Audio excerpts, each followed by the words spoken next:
Conic section का यह last topic है हाइपरबोला। हाइपरबोला है क्या? अगर इसको हम लोग डिफाइन करेंगे as a locus of a point, तो if a point moves in such a way in a plane that its distance from a fixed point to a fixed straight line, fixed straight line होगा, directrix fixed point हो गया F, ये focus. तो ratio of the distance from a fixed point to a fixed straight line is always constant and which is greater than 1, यानी कि ये जो PF by PM ये होता है constant, but that constant is more than 1, then the path traced by that point is या will be a hyperbola. Hyperbola equation of hyperbola. इसका equation हमें निकालने से पहले थोड़ा सा हाइपरबोला का जो फिगर है उसको समझ लीजिए। ये हाइपरबोला का दो फोकस एफ डैश वर्टेक्स भी दो ए डैश। अब यहाँ एक्स एक्सिस वाई एक्सिस जहाँ इंटरसेक्ट करता है वही सेंटर है C0। अब देखिए ये ए डैश दोनों जो वर्टेक्स है इसका डिस्टेंस हम मान लेते हैं कि 2a है, तो a का कोऑर्डिनेट A0 और a डैश का कोऑर्डिनेट -A0 हो गया। फोकस F है। ये जो यहाँ पर आर्बिट्रेरी पॉइंट P XY मान लिए।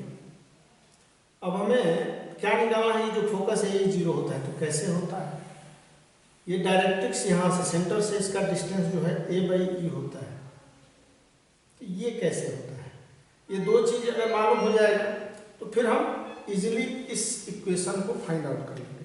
तो इसको भी मालूम करने में कहीं कोई दिक्कत नहीं है। ये A0 कैसे हुआ, ये F का कोऑर्डिनेट।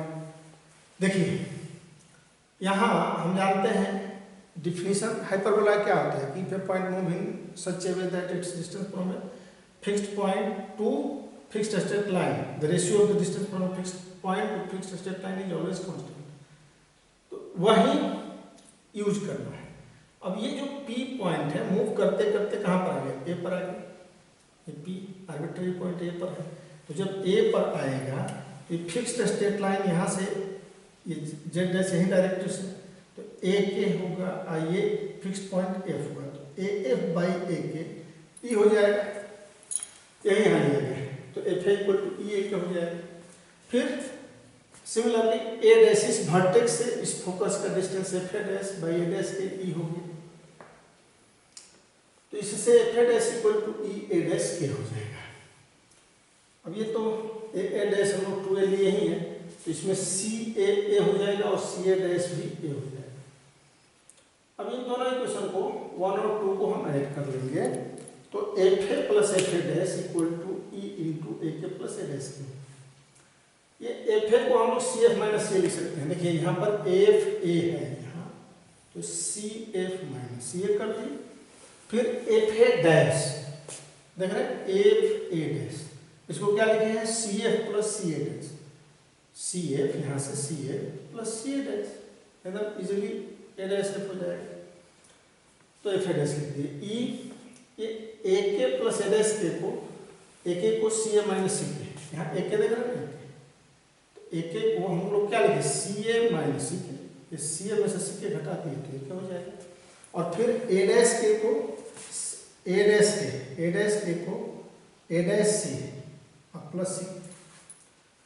अब ये CK कैंसिल हो जाएगा और यहाँ CA और CA डैश भी कैंसिल है। डिस्टेंस में तो दोनों बराबर है ना, CA और CA डैश। यहाँ से ये A है, ये भी A है, तो ये माइनस है प्लस है, कैंसिल हो जाएगा ना।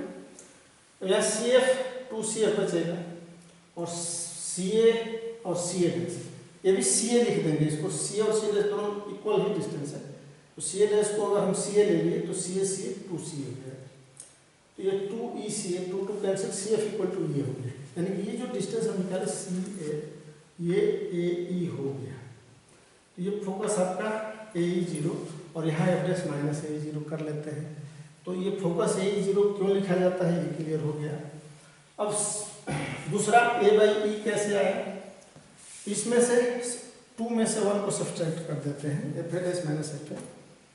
Equal to E into A dash. देखिए ए डैश के को हम लोग ए डैश सी प्लस सी के लिखेंगे। ए डैश के आपको दिख रहा है ना, ए डैश के प्लस सी के हो गया, आसानी प्लस सी के माइनस सी ये ए के ये किए हम ए के यहाँ पर हो जाएगा ऐसा सी ए माइनस सी नहीं ना होगा ए के सी ए में से सी के घटा दो। अब ये माइनस साइन है यहाँ पर, पहले ये टूटेगा तो माइनस सी प्लस सी के हो गया। तो यहाँ एक स्टेप थोड़ा सा अधिक कर दिया गया था, इसको आप समझ लें। तो ये सी ए और ए डैश ये भी तो दोनों इक्वल डिस्टेंस ही है, तो ये कैंसिल हो जाएगा। तो ये 2 ई सी के हो जाएगा और F A dash minus F A दिख रहा है ना, ये F A dash minus F A क्या बचा, ए डैश बचा सीधे। तो ए डैश लीजिए, तो ए डैश क्या है 2a है आई 2 ई सी के, तो सी के इक्वल टू 2 कैंसिल हो, सी के इक्वल टू वही हो। तो ये यहाँ जब लिखा जाता है ना इक्वेशन ऑफ डायरेक्ट्रिक्स x बराबर a by E, X equal to a by E. तो ये क्यों होता है क्लियर हो गया। यहाँ हो जाएगा माइनस a बाई ई। अब हमें इक्वेशन फाइनल करना है हाइपरबोला का क्वाड्रेटिक विद इक्वेशन। तो देखिए यहाँ हम लोग क्या कर रहे हैं कि इस पॉइंट पर आ गए। अब जो है इसका डेफिनेशन के अनुसार ये सब कुछ चला। फिर यहाँ पर P पर आ गए, आर्बिट्रेरी पॉइंट P पर। तो P पर क्या होगा भाई, P F by P M equal to E होगा। तो P F equal to E P M squaring कर दिए, P F square equal to E square P M square. तो पी एफ स्क्वायर का रिटर्न है जी स्क्वायर के N square. अब ये जो पी एफ है ये डिस्टेंस फॉर्मूला से एक्स माइनस ए का होल स्क्वायर और प्लस वाई माइनस 0 का होल स्क्वायर हो जाएगा। ई स्क्वायर के एन, देखिए के एन बचा, थोड़ा सा देखें तो के एन को हम लिख सकते हैं क्या, ये सी एन माइनस सी के एन ऐसे लिख दीजिए E square C N minus सी के।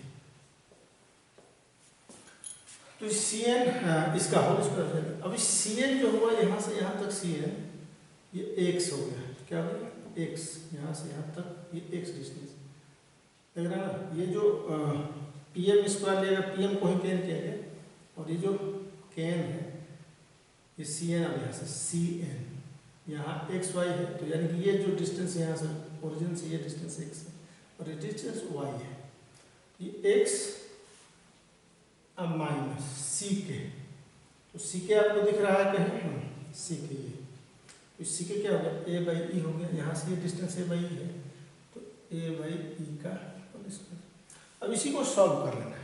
अब इसको सॉल्व करके हम इक्वेशन का फॉर्मूला देंगे, ये X square minus 2a E plus A square E square plus Y square equal to E square X square plus A square E square minus 2x a by E. अब इसको हम लोग थोड़ा सा और डिटेल में एक बार X square minus 2a E plus A square E square plus Y square equal to E square से इंटू करेंगे E square X square, E square यहाँ कट जाएगा, ए स्क्वायर बचेगा माइनस एक ई कटेगा 2x a ई हो जाएगा। अब देखिए कुछ कैंसिल वगैरह हो रहा है, नहीं हो रहा है। ए स्क्वायर ई स्क्वायर है, ई स्क्वायर एक्स स्क्वायर को उधर लाएंगे, सॉल्व करेंगे तो जो स्वरूप आएगा X square by A square minus Y square by A square E square minus 1 equal to 1 हो जाएगा। अब इसी को हम लोग बी स्क्वायर ले लेते हैं, यानी कि therefore X square by A square minus Y square by B square equal to 1। ये जो बी होता है यहाँ पर बी बी डैश, जो इसका ट्रांसवर्स एक्सिस होता है, ले लेते हैं बी बी डैश। तो ये इक्वेशन ऑफ, इसको standard equation of the hyperbola कहते हैं। तो इसमें क्लियर हो गया फोकस क्या है, डायरेक्ट्रिक्स क्या है, इक्वेशन ऑफ डायरेक्ट्रिक्स क्या है, वर्टेक्स क्या है। अब यहाँ देखिए एक रह गया लैटस रेक्टम। तो एल एफ एल डैश क्या है, कैसे निकालेंगे इसको, ये अब हम लोग देख लेते हैं। ये देखिए अब यहाँ पर हम लोग क्या किए, इसको बी स्क्वायर मान लिए थे ना, A square into E square -1 equal to B square मान लिए, तब ये इक्वेशन आया था X square by A square minus Y square B square equal to 1। तो यहाँ अब हम ई का वैल्यू अगर निकालना है तो it can be written as E square -1 equal to B square by A square. तो ई इक्वल टू हो जाएगा ये 1 plus B square by A square, E square equal to कितना हुआ, तो ई इक्वल टू ये रूट हो जाएगा, यानी कि इसेंट्रिसिटी ये आ गया। एक टॉपिक इधर देखिए, हमें हाइपरबोला में इसेंट्रिसिटी फाइंड आउट करना पड़ता है, तो ये E equal to √1 plus B square by A square. Latus rectum अगर आपको निकालना है तो आप देख रहे हैं ना एल, यहाँ पर जो एल है इस एल का कोऑर्डिनेट क्या हो जाएगा, एक तो सी से एफ तक का डिस्टेंस ए ही है, तो एल का अगर कोऑर्डिनेट हम लिखेंगे तो इट विल बी ए ई, और ये जो डिस्टेंस है एल एफ मालूम नहीं है, एल एफ हो गया। तो चूंकि यह एल इस इक्वेशन ऑफ हाइपरबोला पर क्या करता है, लाइज करता है, जब लाइज कर रहा है L, since L A E L F lies on hyperbola, यानी कि हाइपरबोला जो इक्वेशन आपका है X square by A square minus Y square by B square equal to 1 पर। तो देयरफॉर यहाँ in place of X just we have to put A, क्योंकि ये इस पर लाइज कर रहा है तो X A E exponent Y की जगह पर एल पुट करेंगे इसमें, तो it will be A square E square by X square minus L F, ये वाई कोऑर्डिनेट तो उसमें एल में एल एफ हो गया, एल एफ अब by B square equal to 1, और X square A square E square, ये A square है ना, एक्स स्क्वायर कैसे करेंगे, ए स्क्वायर कैंसिल हो जाएगा यहाँ पर, E square minus L F square by B square equal to 1 हो गया, और इसको इधर करेंगे इसको इधर, तो ये एल एफ स्क्वायर प्लस हो जाएगा by B square equal to E square -1, तो L F square equal to E square -1 into B square, ये बी स्क्वायर इधर मल्टीप्लाई हो गया। देखिए ई स्क्वायर का जो वैल्यू आया है यहाँ पर, ये 1 प्लस यहाँ पर लिखेंगे ना ई √1 प्लस बी स्क्वायर, तो ई स्क्वायर क्या हो जाएगा 1 plus B square by A square अब -1 इंटू बी स्क्वायर, ये बी कट गया, 1 कट गया, तो L F square equal to हो जाएगा b4 बाई ए स्क्वायर, तो therefore this implies that L F equal to क्या हो जाएगा, बी स्क्वायर बाई ए हो जाएगा। तो ये एल एफ है, हमें निकालना है एल एफ है लेटेस्ट वेक्टर पूरा, तो therefore L F L dash equal to, ये दोनों डिस्टेंस जितना एल एफ है उतना एल डैश है, तो एल एफ एल डैश दोनों को जोड़ेंगे तो it will be L F plus L F dash, L F L dash यानी B square by A plus B square by A, 2b square by A हो जाएगा। तो ये लेटेस्ट वेक्टर निकला होगा, तो ये दोनों हमें याद रखना है, eccentricity, latest vector, focus, vertex, और ये आपका कंजुगेट हो गया, ये ट्रांसवर्स हो गया एक्सिस ए डैश बी बी डैश, और इसका दूसरा फॉर्म भी होता है, ये स्टैंडर्ड फॉर्म कहलाता है, और दूसरा ट्रांसवर्स फॉर्म भी होता है, कंजुगेट फॉर्म, उसको भी बस इसमें चेंज क्या होता है, ये जो हाइपरबोला है ये ऐसे हो जाएगा और यहाँ ऐसे हो जाएगा, चेंज एक बार मैं उसको दिखा देता हूँ आपको। कंजुगेट हाइपरबोला को भी थोड़ा सा समझ लें लोग।